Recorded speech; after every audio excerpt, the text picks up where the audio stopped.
1992 સાલમાં જાન્યુઆરીની 20મી તારીખે જાન્યુઆરીની 23મી તારીખે હાર્ટ એટેક આવેલો. પ્રમુખ સ્વામી મહારાજ એ વખતે ત્યાં દક્ષિણ ગુજરાતમાં વિચરણ કરતા હતા. સ્વામીશ્રીને ખબર પડી એટલે બધા જ કાર્યક્રમ રોકીને સીધા સંત સ્વામીને મળવા માટે અહીં સારંગપુર પહોંચી ગયા. સ્વામીશ્રી જ્યારે સંત સ્વામીને મળતા ત્યારે મિલન બહુ અદભુત હતું, કારણ કે પ્રમુખ સ્વામી મહારાજ પોતે સંત સ્વામીને દંડવત પ્રણામ કરતા અને સંત સ્વામી છે સ્વામીને દંડવત પ્રણામ કરતા. એ મિલન આખું અદભુત હતું. પણ એ વખતે સંત સ્વામી એકદમ પથારીવશ હતા. સ્વામીશ્રી જેવા પોતે પધાર્યા, સંત સ્વામી પોતે પથારીમાંથી બેઠા તો ન થઈ શક્યા. સ્વામીશ્રીએ દંડવત પ્રણામ કર્યા, બાજુમાં ખુરશી ઉપર સ્વામી બેઠા અને સંત સ્વામીનો હાથ સ્વામીએ પકડી લીધો. એ વખતે સંત સ્વામી એવી ને એવી અલમસ્તાઈ વાળી સ્થિતિમાં હતા. સાધારણ દિવસોમાં પોતે જેવી રીતે કેફથી આત્માની વાતો કરતા એવા જ કેફથી એ વખતે સંત સ્વામી બોલતા હતા. એમણે સ્વામીને સામે જોઈને વાત કરી કે આ તો ટટ્ટુ દુબળા થયા છે, અસવાર તો તાજા છે. આપણે બીજાને જ્ઞાન આપવું સહેલું છે, પણ જ્યારે આપણું માથું દુખતું હોય અને ત્યારે એમ કેવું કે આ તો દેહને દુખે છે, મને કાંઈ નથી. જ્યારે આપણને તાવ આવ્યો ત્યારે એમ કેવું કે આ તો દેહના ભાવ છે, મને કાંઈ નથી. એ આત્મજ્ઞાન એ વખતે સ્રવી જાય અને કોક આવીને આપણને આત્માની વાત કરે તો આપણને ગુસ્સો ચડે કે અત્યારે બંધ કર. એ વખતે આપણને કેવી વાતો ગમે? કોઈ આપણને કહે કે તમે આરામ કરજો, તમે શરીરને સાચવજો, હા, એવું આપણને સહાનુભૂતિના શબ્દો કે ને એ આપણને ગમે. આવું ના ગમે એ વખતે આત્માની વાતો. સંત સ્વામી એટલા જ કેફમાં હતા. સંત સ્વામી કહે કે આ તો ટટ્ટુ દુબળા થયા છે, અસવાર તો તાજા છે. પછી સ્વામીને કહે કે આ દેહમાં રાખો તોય ભલે અને આ દેહમાંથી તમે લઈ જાઓ તોય ભલે, મારે તો કઈ જ ચિંતા નથી. પછી સ્વામીને કહે કે મારે તો આમાંથી નીકળીને આમાં જવાનું છે. સમજાણું? આ શરીરમાંથી નીકળીને મારે અક્ષરધામમાં જવાનું છે. આ મૂર્તિમાન અક્ષરધામ છે એમ સ્વામી કહેતા હતા સંત સ્વામી. મારે તો આમાંથી નીકળીને આમાં જવાનું છે. પછી સંત સ્વામી પ્રથમના 20મા વચનામૃતની વાત બોલવા માંડ્યા કે જોનારો પોતે પોતાને જોતો નથી, અજ્ઞાનીમાં અજ્ઞાની છે, ગેલામાં ગેલો છે, મૂર્ખમાં મૂર્ખ છે, નીચમાં નીચ છે. આવી આત્મસ્થિતિની વાતો હાર્ટ એટેકની પીડાની વચ્ચે પણ સંત સ્વામી એટલા જ કેફથી કરતા હતા. આ એમની સ્થિતિ હતી. સ્વામીશ્રી રોજ એમને મળવા માટે જતા. અઠવાડિયા સુધી સ્વામીશ્રી રોજ સવારે મળવા માટે જાય. હવે અઠવાડિયા પછી સંત સ્વામીને ઘણી સુવાણ થઈ ગઈ એટલે પછી એમના શરીરમાંથી પેલે બધી જે શું કહેવાય આ મોનિટરિંગ કરનારા બધા યંત્રો હોય ને એ બધા કાઢી લેવાના હતા અને સ્વામીશ્રીના હાથે જ બધું ડોક્ટરોએ કઢાવ્યું. એ વખતે ડોક્ટર કિરણભાઈ દોશી હાજર હતા. પછી આપણા ડોક્ટર વીપી પટેલ અમદાવાદથી આવ્યા હતા, ડોક્ટર બાજડિયા સાહેબ હતા, ડોક્ટર ધાનાણી સાહેબ તો અખંડ સેવાની અંદર હતા, ડોક્ટર વાઘાણી સાહેબ હતા. એ બધા ડોક્ટરો એક સાથે સેવામાં હતા અને બાપાની હાજરીમાં બધું કાઢીને બધા બહુ આનંદમાં હતા કે સંત સ્વામીની તબિયત સારી થઈ ગઈ. એ વખતે સંત સ્વામી એકદમ કીધું કે મને બેઠો કરો, મારે વાત કરવી છે. એટલે સંત સ્વામીને બેઠા કર્યા ટેકો આપીને. અને આજુબાજુ ઘણા બધા સંતો હતા, વડીલ સંતો પણ હતા. સંત સ્વામી એકદમ બોલવા માંડ્યા કે સાંભળો, મારે વાત કરવી છે. એમ કરીને પોતે વાત શરૂ કરી. આ સંત સ્વામીનો છેલ્લો ઉપદેશ હતો. સંત સ્વામીએ કીધું કે આપણે ભગવાન સ્વામિનારાયણના 200 વર્ષ થયા, એની જયંતિ આપણે ધામધૂમથી ઉજવી. પછી બોલ્યા કે ગુણાતીતાનંદ સ્વામીના 200 વર્ષ થયા, એની જયંતિ પણ આપણે ઉજવી. અને યોગીજી મહારાજના 100 વર્ષ છે થવાના છે, એની જયંતિ પણ આપણે ઉજવવાના છીએ. શાસ્ત્રીજી મહારાજની જયંતિ પણ આપણે ઉજવી અને પરોક્ષની અંદર પણ વલ્લભાચાર્યની 500મી જયંતિ ને બધી જયંતિઓ પણ ઉજવાઈ ગઈ. એ બધું સંત સ્વામીએ યાદ કર્યું અને પછી એકદમ બોલવા માંડ્યા. સંત સ્વામી કે એ જેટલા પુરુષો આગળ થઈ ગયા છે ને એ બધા અત્યારે આમનામાં પ્રગટ છે. સ્વામી સામે એકદમ હાથ જો આમ કરી, એ બધા આમનામાં પ્રગટ છે. આ પુરુષને તમે સેવી લેજો. પછી સંત સ્વામી બોલ્યા કે આમનામાં રહીને એ આપણને માર્ગદર્શન આપવામાં આવવાના છે. પછી સંત સ્વામી કે દુર્લભમાં દુર્લભ આ મનુષ્ય દેહ છે, દુર્લભમાં દુર્લભ આ સત્સંગ છે. આવા પુરુષ પ્રાપ્ત થવા એ દુર્લભમાં દુર્લભ છે. અને છેલ્લે વાત કરી કે આવા પુરુષ પ્રાપ્ત થયા પછી એકાંતિક ધર્મ એમના થકી સિદ્ધ કરી લેવો એ પણ દુર્લભમાં દુર્લભ છે. પછી સંત સ્વામી બાપાની સામું જોઈને કે ખોટું હોય તો પાછું આપજો. આ એમની રીત હતી બોલવાની. એટલે બાપાને કે ખોટું હોય તો પાછું આપજો. ત્યારે સ્વામી એકદમ હસતા હસતા બોલ્યા. સ્વામી કે ના, તમે બહુ મુદ્દાની વાત કરી.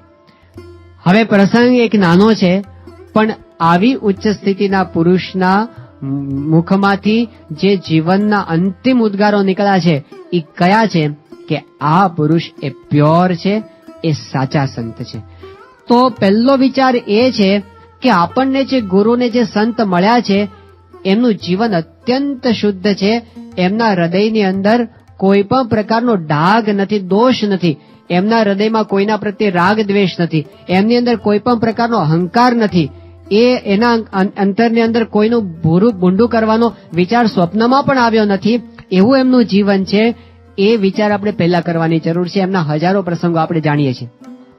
હવે પછી બીજું સ્ટેપ આવે છે, વિચાર પૂરો કરીએ પછી બીજું સ્ટેપ આવે છે વિશ્વાસ. એ શું આપણને સમજાવે છે કે જ્યારે આપણે આધ્યાત્મિક માર્ગમાં આગળ વધવું છે ત્યારે ગુરુના વચનમાં વિશ્વાસ બહુ જરૂરી છે. આગળ આપણે જે વિચાર કર્યો એ વિચારથી આપણે એટલું જ સમજવું છે કે આ પુરુષ સાચા બોલા છે, બસ બીજું કાંઈ જાજુ આપણે સમજવું નથી. આપણે ખાલી એટલું જ સમજવું છે કે આ સંત પોતાની મોટપ વધારવા માટે ખોટું બોલે એવા નથી, એ સાચા બોલા સંત છે એવું આપણને સમજાઈ જાય એ વિશ્વાસ છે. એમના વચને આપણે ભગવાનનું સ્વરૂપ સમજવાનું છે, એમના વચને આપણે સંતનો મહિમા સમજવાનો છે. તો સ્વામીશ્રી પોતે આપણને શું સમજાવે છે? આ ગુરુ આપણને એમ કહે છે કે ભગવાન છે. પહેલી વસ્તુ તો એ, હજી આપણા અંતરમાં ખૂણે ખૂણે કોઈક જગ્યાએ નાસ્તિક ભાવ પડેલો હોય છે, એ આપણે વાળી જોડીને ફેંકી દેવાનો છે બહાર ગુરુના વચને.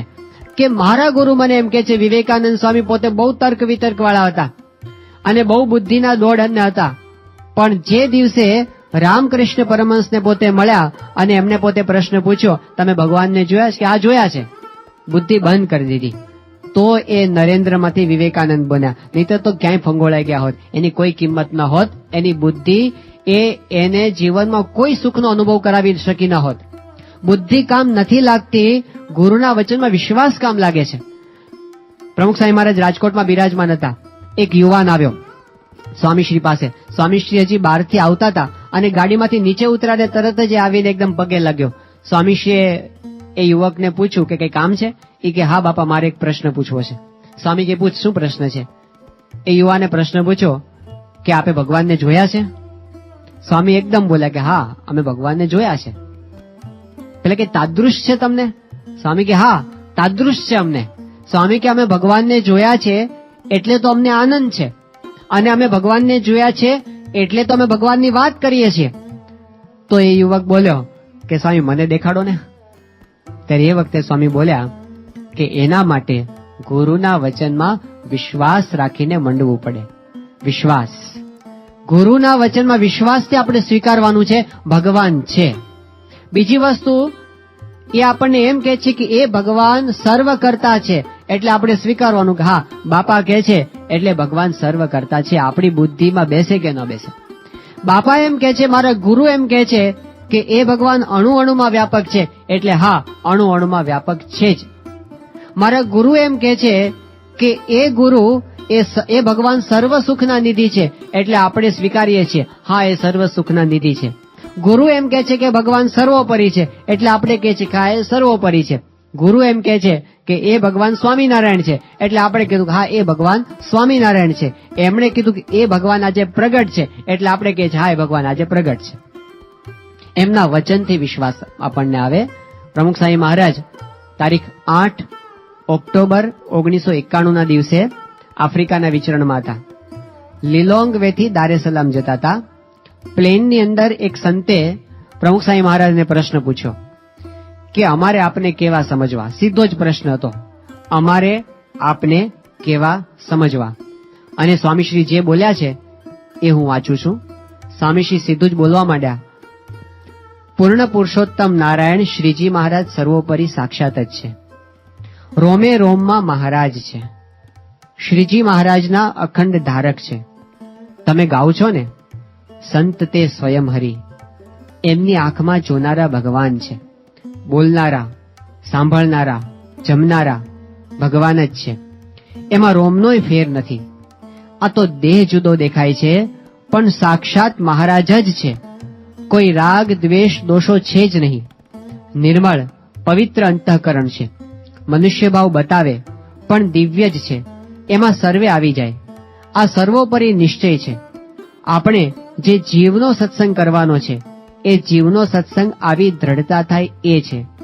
ક્યારેય ન ડગે એવી જીવમાં નિષ્ઠા થાય એ સત્સંગ સાચો. બીજે ક્યાંય હેત પ્રીત આત્મબુદ્ધિ નહીં. અહીં જ આ સર્વોપરી છે, આ સાક્ષાત મહારાજ છે. આ દ્રઢતા હોય તો ક્યારેય મૂકીને ચાલ્યું ન જવાય. અખંડ આજ્ઞામાં રહેવાય. મનધાર્યું ન થાય, મહિમા રહે, શંકા કુશંકા ન થાય, બધું દિવ્ય દિવ્ય જ દેખાય.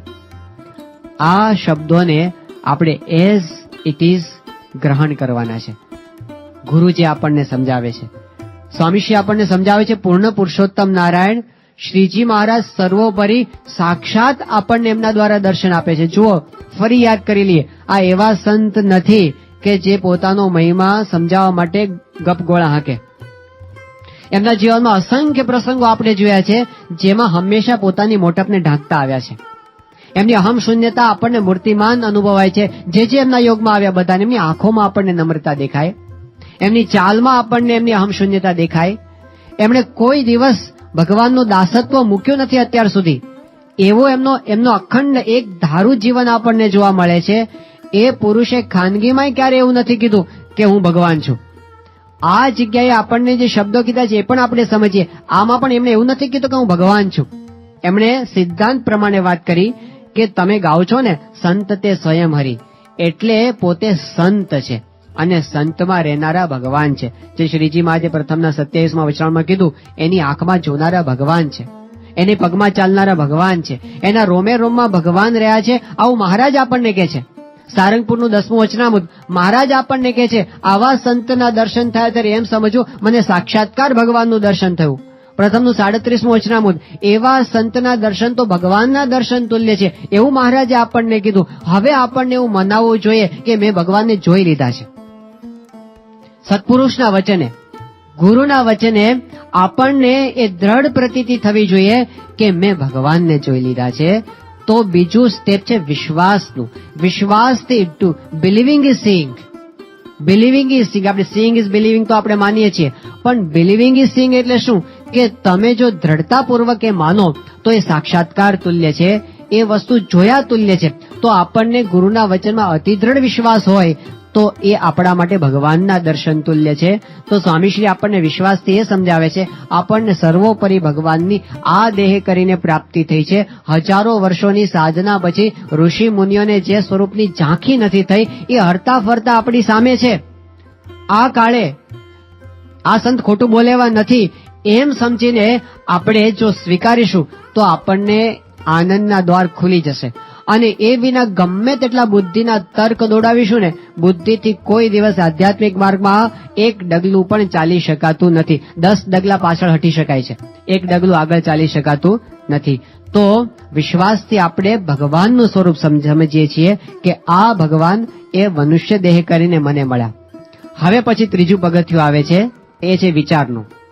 પહેલા હતો વિચાર, બીજો હતો વિશ્વાસ, અને હવે ફરી આવે છે વિચાર.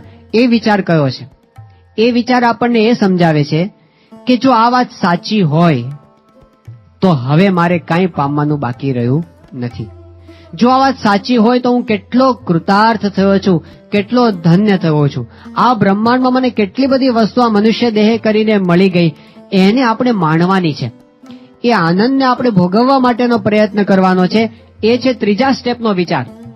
આપણે દુનિયામાં બીજાને ભાગ્યશાળી માનીએ છીએ, પણ આ વિચારથી આપણે પૂર્ણકામપણું માનવાની કોશિશ કરવાની છે કે એ પ્રતીતિથી આપણને સમજવાનું છે કે આ બ્રહ્માંડમાં આપણા તુલ્ય ભાગ્યશાળી માનો એ જ ભૂલ.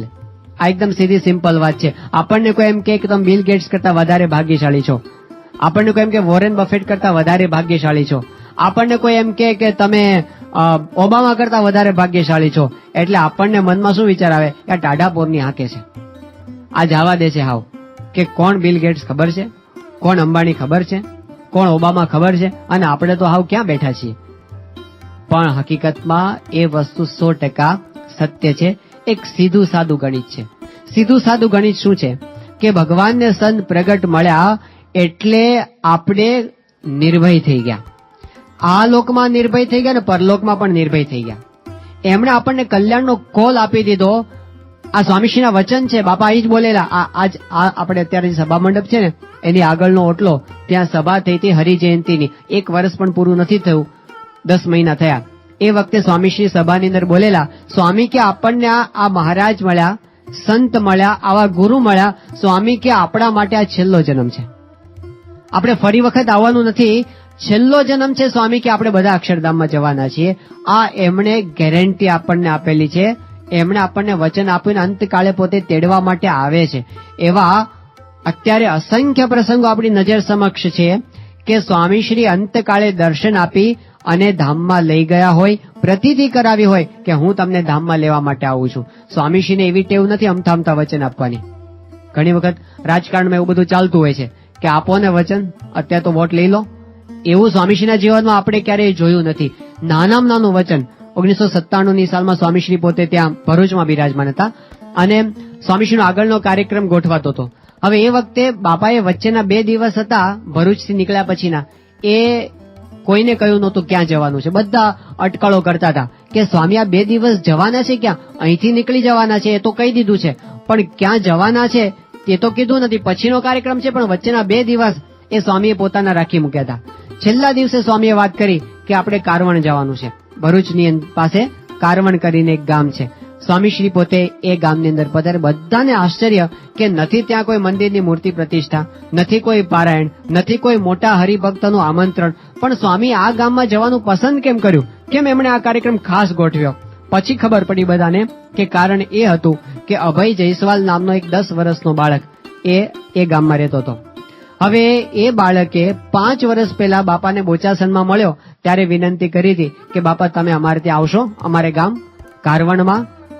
એના મામા સાથે ગયો હતો અને સ્વામીએ 5 વર્ષ પહેલાને કીધું હતું કે અમે તારે ગામ જરૂર આવશું. વચ્ચે 5 વર્ષ પસાર થઈ ગયા છે. 92 થી 97ના 5 વર્ષ પસાર થઈ ગયા છે. વચ્ચે અક્ષરધામનું ઉદ્ઘાટન થઈ ગયું છે. વચ્ચે લંડનનું મંદિર બની ગયું છે. 3 વિદેશ યાત્રાઓ સ્વામીની થઈ ગઈ છે. અમૃત મહોત્સવ ઉજવાઈ ગયો છે અને સ્વામીશ્રી લાખો લોકોના સંપર્કમાં આવી ગયા છે. પણ સ્વામી પેલા બાળકને આપેલું વચન ભૂલ્યા નથી અને સ્વામી એનું વચન રાખવા માટે એને ગામ ગયા છે. તો આપણને અક્ષરધામમાં લઈ જવાનું કોલ એમને આપી દીધો હશે? એમણે વચન આપ્યું છે, એ પાળે છે. એટલે આપણે કેટલા સિક્યોર્ડ છીએ ખાલી એમના સંબંધને કરીને. ભલે આપણામાં કોઈ ઠેકાણું નથી, આપણે હાવ ઠેકાણા વગરના છીએ, આપણે હાવ નાખી દીધા જેવા છીએ, પણ આપણને મળ્યા છે કોણ છે? એનો કેફ આપણને કેમ રહેતો નથી? એના આનંદથી આપણે સુખી થતા શીખવાનું છે. આ પહેલું સ્ટેપ છે. તો પાછળ બીજા ગુણો આવશે આપણી અંદર. જો આપણે એના સંબંધનો વિચાર કરતા શીખશું તો આપણી અંદર બીજા ગુણો પણ આવશે, પણ આપણે પ્રાપ્તિના સુખે સુખી થતા શીખવાનું છે. આ ત્રીજો વિચાર છે. આ દુનિયામાં જેટલા કઈ માનધાતાઓ દેખાય છે બધા ભલે સંપત્તિવાન હશે, આપણે માનીએ કે ભાઈ બહુ બિલ ગેટ્સ તો બહુ મોટા પૈસાવાળા કહેવાય અને પેલા તો બહુ મોટી સત્તાવાળા કહેવાય, પણ એ ધન અને એ સત્તા દુનિયામાં કેવાતી હશે ક્યાં સુધી? વધી વધીને કેટલા વર્ષ? ક્યાં એને શું અંતે શું મદદ કરવાની છે એ બધી સંપત્તિ? હા, આપણે ધારીએ બિલ ગેટ્સના કેટલા વર્ષ થયા હશે મને ખબર નથી, પણ હું ધારું છું કે 55 વર્ષ થયા હશે કે 60 વર્ષ થયા હશે. બરાબર? અત્યારે જેટલી એમની સંપત્તિ છે એમની સાથે કેટલા વર્ષ રહેવાની? કેટલા વર્ષ? આપણે એવી આપણી ઈચ્છા રાખીએ કે 100 વર્ષ તો જીવે જ. 100 વર્ષ તો અવશ્ય જીવે, તો પણ કેટલા વર્ષ? 40 વર્ષ. હજુ વધારે જીવે 50 વર્ષ. પછી ક્યાં સુધી? ઓબામાની સત્તા એમની સાથે ક્યાં સુધી? વોરેન બફેટની મિલકત ક્યાં સુધી? અહીંથી શું ભેગું લઈને જવાના? અને આજથી 100 વર્ષ પછી બિલ ગેટ્સ શું કરતો હશે? હવે કર્મનો સિદ્ધાંત છે, આપણે ઈચ્છતા નથી પણ એ તો કૂતરોય થવું પડે, બિલાડી થવું પડે, ગધેડોય થવું પડે, ગમે તે થઈને રખડવું પડે. એ વખતે શું છે? ફ્યુચર શું એમનું? અને યાદ રાખીએ કે 25, 50, 100 વર્ષ એ બહુ મોટો સમયગાળો ન કહેવાય, બહુ સામાન્ય સમયગાળો છે, હમણાં પસાર થઈ જશે. હા, અને એ 100 વર્ષ પછી આપણે શું કરતા હશું? આપણે દિવ્ય મહારાજનું જે અક્ષરધામ એની અંદર મહારાજની સામે બેઠા હશું અને જે અનંત અપાર જે અક્ષરધામનું સુખ છે એ આપણે ભોગવતા હશું. એની આપણી પાસે ગેરંટી છે. એ વસ્તુ આપણી પાસે મોહર છાપ મારેલી આપણી પાસે પડી છે કે આ પુરુષમાં જોડાયેલા છીએ તો અવશ્યપણે ત્યાં સુધી આપણે પહોંચવાના છીએ. આ કેટલી મોટી વસ્તુ છે જો આપણે એનો વિચાર કરીએ તો. એટલે આટલા વર્ષો તો હમણાં પસાર થઈ જશે, ખબર નહીં પડે. બધા આપણે અત્યારે બેઠા છીએ, બોલો કેટલા? આપણે 40 વર્ષ ઉપર તો બધા છીએ જ લગભગ. સ્ટુડન્ટ્સને હમણાં ન ગણીએ આપણે. હા, 40 વર્ષ ઉપર કેટલા છે? હાથ ઊંચો કરો તો. 40 વર્ષ ઉપર લગભગ આપણે બધા. 30 થી ઉપર કેટલા છે? 30 થી ઉપર બધા. 40 વાળા લઈ ગયો. 30 થી ઉપર કેટલા છે? આપણે બધા, મારો નંબર લાગી ગયો, આપણે બધા જ છીએ 30 થી ઉપરના.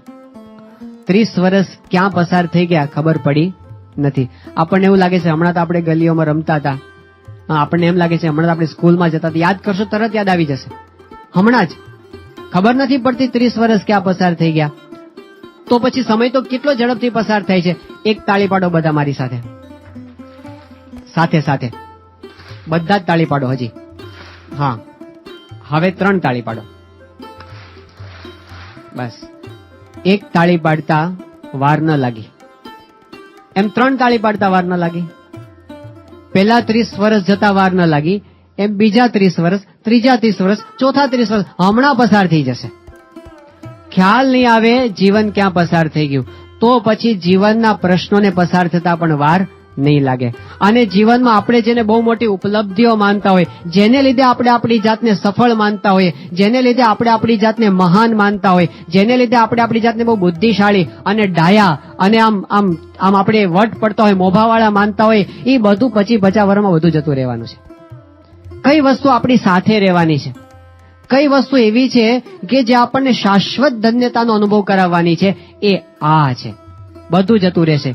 એક સમય એવો આવવાનો છે જે સમયે આપણે કોઈ મિત્રો આપણી સાથે નહીં હોય, આપણા સગા સંબંધીઓ આપણી સાથે નહીં હોય, આપણી કોઈ પ્રોપર્ટી આપણી સાથે નહીં હોય, આપણું બેંક બેલેન્સ આપણી સાથે નહીં હોય, આપણા સગા સંબંધી આપણી સાથે નહીં હોય, આપણું પોતાનું શરીર આપણી સાથે નહીં હોય. એ વખતે આપણો હાથ પકડવા માટે આપણા ઈષ્ટદેવ અને આપણા ગુરુ આવીને ઉભા હશે. એ આપણી પાસે ગેરંટી છે જે દુનિયામાં બીજા કોઈ પાસે નથી. તો પછી આપણે કેમ એવું ન સમજીએ કે આ બ્રહ્માંડમાં આપણા જેવા ભાગ્યશાળી કોઈ નથી. છે આટલી મોટી વસ્તુ આપણી પાસે, પણ એને માણવાની છે, એને યાદ કરવાની છે, એને ભૂલી જવાનું નથી. આપણે શું છે, કથા સાંભળીએ છીએ કે આવી વાતો જ્યારે થાય છે ને ત્યારે થોડીક વાર માટે આપણને એમ થાય કે વાહ, બહુ મોટી વસ્તુ આપણી પાસે છે, બહુ મોટા ભાગ્ય છે આપણા કે આપણને ભગવાનના અખંડારેક સંત મળી ગયા છે, આપણું કલ્યાણ નિશ્ચિત થયું છે. થોડોક સમય માટે એવું લાગે છે, પણ પછી છે ને એ વિસરાઈ જાય છે. એ લાંબો સમયનો પાવર રહેતો નથી. એટલે શું કરવું પડે, વારંવાર એના ડોઝ લેવાની જરૂર છે. આ પ્રાપ્તિનું જ્ઞાન એટલે આ વાતને વારંવાર વાગોળવી, એને વારંવાર વિચારવી. નિષ્કળાનંદ સ્વામી કહે છે, માનો મળી છે મોટી વાત, હાથ આવી તેમાં હારજો રે, કરી જતન દિવસ રાત, સૂતા બેઠા સંભાળજો રે. કે વારંવાર સંભાળજો કે આપણને કેટલી મોટી વસ્તુ મળી છે, એને ભૂલવા જેવી નથી. આપણે ઓફિસેથી થાકીને આવ્યા હોઈએ અને આપણે ઢગલો થઈને બેસીએ સોફાની અંદર અને એક ચાનો ઓર્ડર આપીએ અને ચા તૈયાર થતી હોય દરમિયાન આપણે બાજુમાં એક કબાટ હોય એને આપણે ખોલીએ. એ કબાટમાંથી આપણે જે બેંકની પાસબુકો પડી હોય ને આપણી, એ બધી આપણે બહાર કાઢીએ. આપણે જે બેંકમાં મૂક્યા હોય ને બધા રૂપિયા, એ બહાર કાઢીએ અને પછી આપણે પાસબુક ખોલીએ અને આપણને સામે દેખાય કે દેના બેંક 30,000 કરોડ રૂપિયા આપણા આપણને દેખાય અને આપણે એને બાજુમાં મૂકીએ. પછી બાજુમાં બીજું કાઢીએ, ICICI બેંક, બરાબર છે ને, ICICI 80,000 કરોડ રૂપિયા આપણે બાજુમાં મૂકીએ. ત્રીજી લીટી HDFC 1,70,000 કરોડ રૂપિયા. નાની વાત શું કામ કરી, ગુણાતીતાનંદ સ્વામી બધી કરોડોમાં જ વાત કરી છે. હવે કલ્પના તો કરો થોડીક વાર માટે આ વાત સાચી છે, સમજો તમે, આ વાત સાચી જ છે. ચા પીધા વગર પણ કેફ ચડી જાય કે નહીં એ વખતે. આ જોઈને પૈસા ક્યાં પડ્યા છે, બેંકમાં પડ્યા છે. એને આપણે આંખથી જોઈ શકતા નથી, એને આપણે હાથથી સ્પર્શી શકતા નથી, પણ આપણી પાસે આટલું છે, આ આપણી માલિકીનું છે. એવું આપણને જ્યારે મનાય છે ત્યારે આપણને કેટલો આનંદ આવે છે. અને દિવસમાં 5 વખત સંભાળે છે ને તો 5 વખત આનંદ આવે છે. જેટલી વખત સંભાળે એટલી વખતે આપણને આનંદ આપે છે. પ્રાપ્તિનો વિચાર શું છે, વારંવાર આપણું બેંક બેલેન્સ સંભાળવું કે અક્ષરધામ આપણા બાપનું છે. આ કલ્યાણ આપણને આપણા માટે નિશ્ચિત થયેલું છે. આપણે કોના ખોળામાં બેઠા છીએ એવો વિચાર દિવસમાં 2-3 વખત તો કરીએ. એ સિવાય જેટલું કરીએ છીએ ને ફરી યાદ કરીએ, એ બધો તેલ પળીનો ધંધો છે. આ પારસમણી છે. એ સિવાય આપણે જેટલું કઈ આનંદ મેળવવા માટે જ કરીએ છીએ ને, આપણે અલ્ટિમેટલી જોઈએ છે શું, આનંદ. પણ એ બધું તેલ પળીના ધંધા જેવું છે. આ પ્યોર આનંદ છે, જેમાં કોઈ ભેળસેળ નથી, એની અંદર કોઈ માયાનો ભાવ નથી, એની અંદર અહંકાર નથી. અહંકાર જતો રહેશે. પ્રાપ્તિનું જ્ઞાન તો એવું છે, આપણો અહંકાર ઓગળી જશે અને મજા આવશે. લોકોને માનનો આનંદ આવતો હશે, એવો આનંદ નથી. મને કોણ મળ્યા છે એનો જ આનંદ છે, એનાથી ધન્યતાને આપણે અનુભવવાની છે. તો દિવસમાં 2 કે 3 વખત આપણે આપણા બેંક બેલેન્સને યાદ કરીએ ને, એ પ્રાપ્તિના આનંદના માર્ગે ચાલવાનો પ્રયાસ છે. તો એ આપણે શીખવા માટેનો પ્રયત્ન હવેથી કરવાનો છે. તો ફરીથી આપણે યાદ કરીએ, પ્રાપ્તિનું જ્ઞાન એટલે ભગવાનનો આનંદ, અને એના માર્ગે ચાલવા માટેના 3 સ્ટેપ્સ આપણને જે આપણા શાસ્ત્રોમાંથી શીખવા મળે છે. પહેલું છે વિચાર, બીજો છે વિશ્વાસ, ત્રીજો છે વિચાર. પહેલો વિચાર એટલે આપણા ગુરુના જીવનનો વિચાર, એમની પ્યોરિટીનો વિચાર. બીજો વિચાર એટલે બીજો વિશ્વાસ એટલે કે એમણે આપણને ભગવાન મળ્યા છે એ વાત જે સમજાવી છે, એનો મહિમા સમજાવ્યો છે, એનો વિચાર. અને ત્રીજો સ્ટેપ, ત્રીજો વિચાર છે એ છે કે આ વાત જો સાચી હોય તો હું કેટલો બધો ભાગ્યશાળી છું, એ સુખને ભોગવવાનો, એને માણવાનો વિચાર. તો આ માર્ગ પર આપણે ચાલી શકીએ અને આવો સાચો આનંદ આપણે ભોગવી શકીએ એવી આપણે આપણા ઈષ્ટદેવ અને ગુરુના ચરણોમાં પ્રાર્થના કરીએ. શ્રી સ્વામિનારાયણ ભગવાનની